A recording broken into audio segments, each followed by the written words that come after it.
করতে হবে, সময় নিয়ে লাভ নেই, আগেই বের করা দরকার ছিল। যেহেতু আমাদের জামা কাপড়গুলো কীভাবে রাখবো না রাখবো, কী করে নিয়ে যাব, এইসব করতে করতে অনেকটা দেরি হয়ে গেছে। আর কালকে রাত্রে পরিস্থিতিটা এতটাই খারাপ ছিল যে আজকেই ডিসিশান নিয়েছি যে যাই হয়ে যাক না কেন আজকে সব জিনিসপত্র বের করব যতটা সম্ভব, আজকে আর কালকে করে।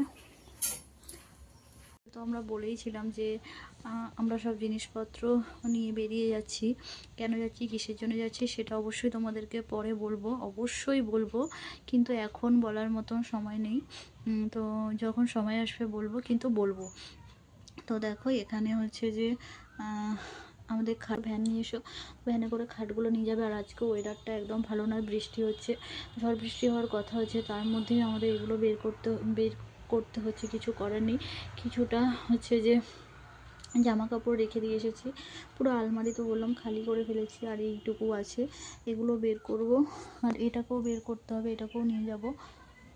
তো দেখা যাক। তো এই দেখো এখানে পুরো এইসব আছে, তো সোফাটাকেও আমরা নিয়ে যাব। আর এই পেটির মধ্যে সব জামা কাপড় ঢুকিয়েছি, তো কি করে নিয়ে যাব বলো, এই পেটির মধ্যেই সব জামা কাপড় নিয়ে যাচ্ছি।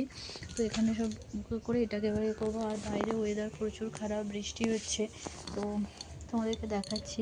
দেখো চারিদিকে পুরো আমরা ঘেটে ঘুরে আছি।